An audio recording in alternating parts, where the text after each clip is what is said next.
Doris Day is often thought of as the wholesome and innocent American sweetheart, but her wild and crazy sex life proves the exact opposite.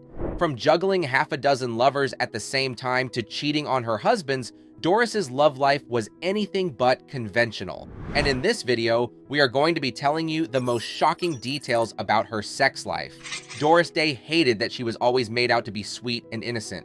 My public image is unshakably that of America's wholesome virgin, the girl next door, carefree and brimming with happiness.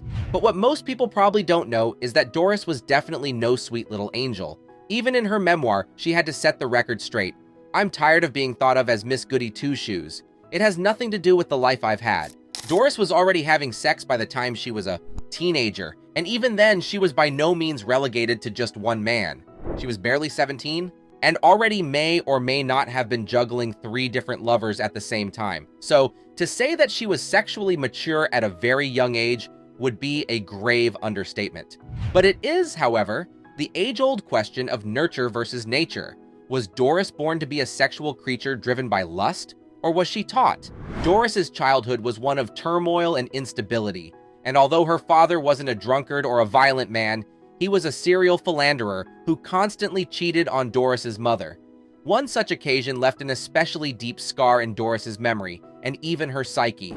She was still a young girl when she caught her father red-handed having dirty intercourse with another woman in the bedroom next to hers, and that's while Doris's mother was in the house entertaining guests for a dinner party. And oh yes, the other woman just so happened to be her mother's best friend. Doris cried herself to sleep that night, recalling in her memoir, "I pulled the pillow over my head and burrowed my crying face in the sheet, but there was no way to shut out the awful things I was hearing."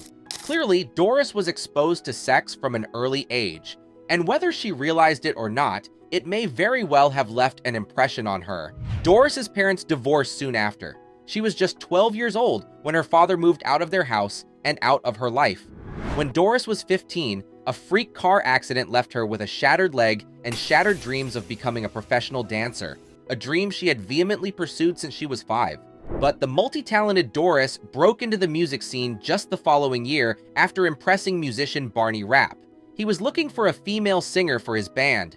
Out of the 200 girls he auditioned, the nervous young blonde Doris impressed him the most. He was 22 years older than Doris, and according to some sources, had quite an inappropriate liking for underage girls. Given Doris's reputation, there is speculation that she most likely landed in Rapp's bed, even though he was married with a pregnant wife at the time. It was Rapp who gave her the name Day.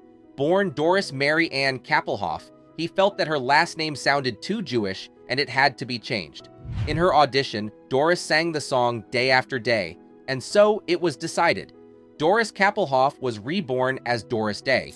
If it is true that Doris and Rapp did have an affair, then it's also likely that Doris was sleeping with 3 different men all around the same time. And remember, she was still just around 16.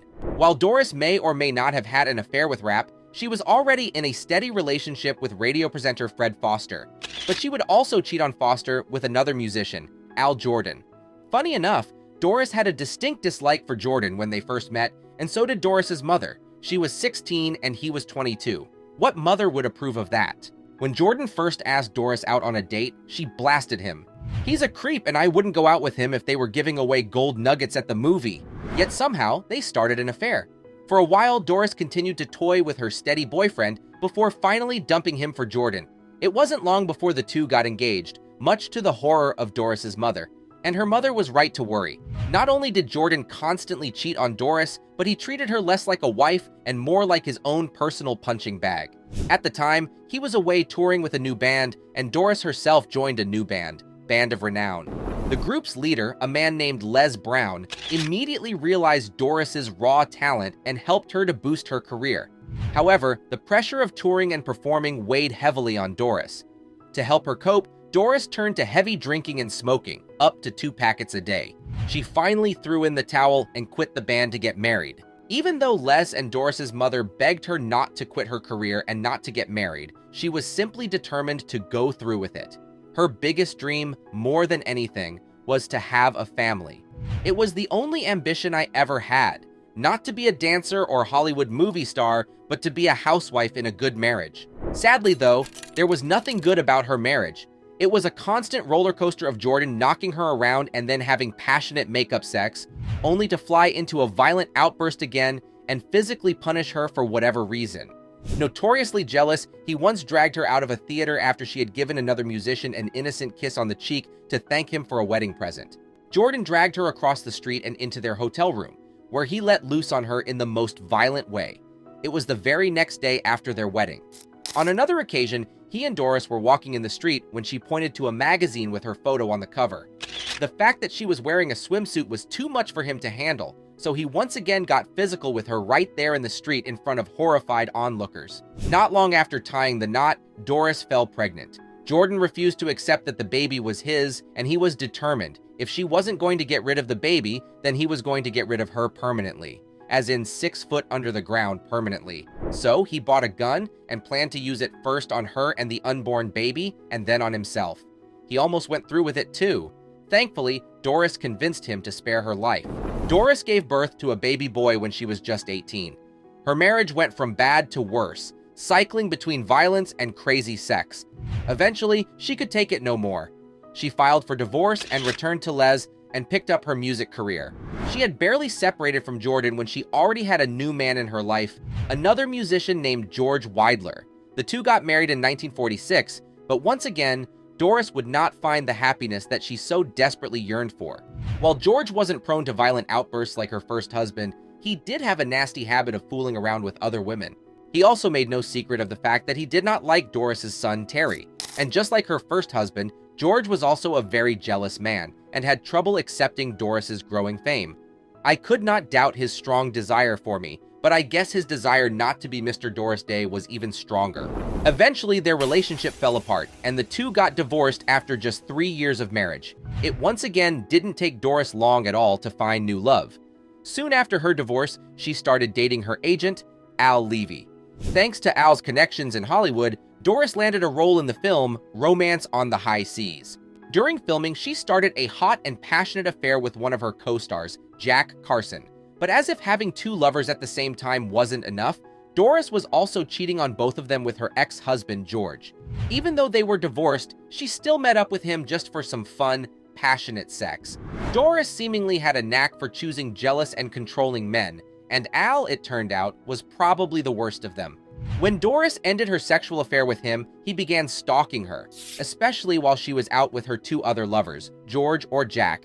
Things got so bad that Doris had to seek help from Al's business partner, Marty Melcher, to send Al away to another city, as far away from her as possible.